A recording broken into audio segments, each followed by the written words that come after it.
Welcome friends, আজ আমরা ইংরেজিতে ইউজ টু এবং টু বি ইউজ টু সম্পর্কে জানবো। তো চলুন শুরু করা যাক আজকের ভিডিও। প্রথমে use to. People use to think that the earth was flat. মানুষ আগে ভাবতো যে পৃথিবীটা ফ্ল্যাট বা চ্যাপ্টা থালার মতো।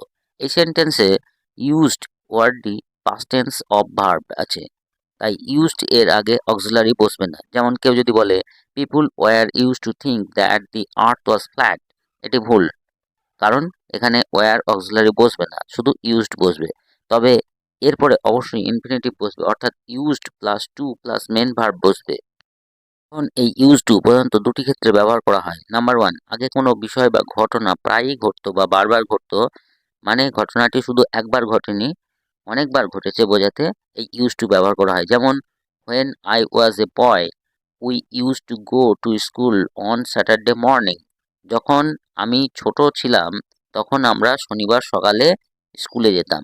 এখানে শুধুমাত্র একটা শনিবারের ঘটনা নয়, প্রতি সপ্তাহের প্রতি শনিবারে সকালে স্কুল যেতাম, এটি বলা হয়েছে। রিপিটেড অ্যাকশন থাকায় এখানে ইউজ টু হয়েছে। ইউজড এর পরে টু গো ইনফিনিটিভ বসেছে। একই রকমভাবে if the weather was fine I use to walk home from work each evening. যদি আবহাওয়া ভালো থাকতো তাহলে আমি রোজ সন্ধ্যায় কাজ থেকে হেঁটে বাড়ি যেতাম। এখানে রিপিটেড অ্যাকশন, রোজ হেঁটে যাওয়ার কথা বলা হচ্ছে, তাই এখানে ইউজ টু হয়েছে। নাম্বার টু, অতীতকাল বা আগের পরিস্থিতির সঙ্গে বর্তমান পরিস্থিতির বৈষম্য বা কন্ট্রাস্ট বোঝাতে ইউজ টু ব্যবহার করা হয়। যেমন I live in Kolkata but I use two live in Delhi. এখন আমি কলকাতায় থাকি কিন্তু আগে আমি দিল্লিতে থাকতাম। এখানে বর্তমান সময়ের সঙ্গে অতীত সময়ের বাসস্থান এর কন্ট্রাস্ট আছে, তাই ইউজ টু হয়েছে। আবার I use to read quite a lot of detective stories but recently I have lost interest in them. আগে আমি প্রচুর গোয়েন্দা গল্প পড়তাম কিন্তু এখন ওসবের প্রতি আমার আর আগ্রহ নেই। এখানে অতীত ও বর্তমান অভ্যাসের মধ্যে কন্ট্রাস্ট রয়েছে, তাই ইউজ টু হয়েছে। এবার আলোচনা করব টু বি ইউজ টু নিয়ে। তবে ভিডিওর পরবর্তী অংশে যাওয়ার আগে একটা রিকোয়েস্ট, ভিডিওটি ভালো লাগলে ভিডিওটিকে লাইক শেয়ার কমেন্ট করবেন এবং আমাদের চ্যানেলে নতুন হয়ে থাকলে টুকটাক ইংলিশ চ্যানেলকে সাবস্ক্রাইব করবেন। টু বি ইউজ টুর একটা উদাহরণ দেওয়া যাক। We are use to dealing directly with our customer.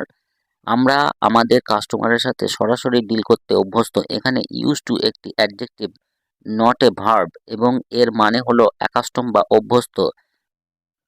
আবার দি dog was not used two strangers.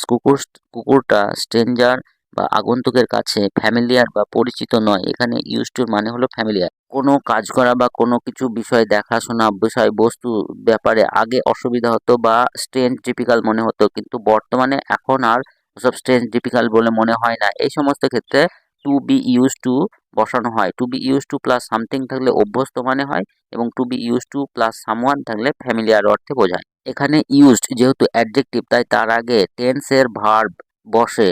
যেমন বি ভার্বের অ্যামিজ আর ওয়াজ ওয়ার বসে, গেট অথবা বিকাম বসে।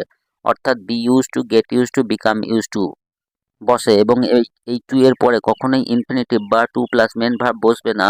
এই ইউজ টুর পরে একমাত্র জিরান বসবে, ভার্ব প্লাস আইএনজি বসবে। টু বি ইউজ টু ব্যবহার করা সেন্টেন্সের ফর্মুলা হলো সাবজেক্ট প্লাস মেন ভার্ব, অর্থাৎ be, get, become plus used to plus object. যেমন I am used to hard work, he is use to children, we are use to big cities, you are use to her temper. এখন এই অবজেক্টের যদি একটি verb থাকে তাহলে ভার্বটির সঙ্গে ING form বসে, অর্থাৎ জিরান বসে। যেমন he is use to working late, তিনি ধীরে ধীরে কাজ করতে অভ্যস্ত। We are use to taking the bus, আমরা এই বাসটা ধরতে অভ্যস্ত। She is use to cooking whole day, তিনি সারাদিন রান্না করতে অভ্যস্ত। এখানে ইউজ টুর পরে ইনফিনিটিভ বসেনি, বসেছে ওয়ার্কিং, টেকিং, কুকিং, এগুলি কিন্তু জিরান। আবার জিরান না থাকলে ইউজড টু এর পরে নাউন বা প্রোনাউন বসে। যেমন আগের উদাহরণে the dog was not used to stranger, এখানে স্ট্রেঞ্জার হচ্ছে নাউন। আবার I did not like the taste of food at first but I am getting used to it, এখানে ইট হচ্ছে প্রোনাউন। নেগেটিভ সেন্টেন্সে টু বি ইউজ টু এর ব্যবহার। Used to এর negative used not to হবে না, negative হবে আগে বসা বি ভার্বের।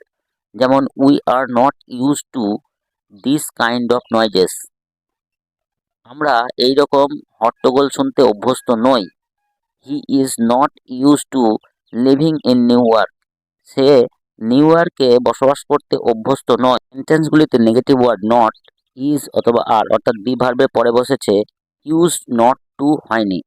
আবার ইন্টারোগেটিভ সেন্টেন্সে কোশ্চেন করতে বি ভার্ব বা অক্সিলারি পার্টটা শুধু সাবজেক্টের আগে বসালেই হবে। যেমন are you use to her temper, are you use to eating quickly. তো এই ছিল আজকের ভিডিওটি শেষ পর্যন্ত দেখার জন্য ধন্যবাদ।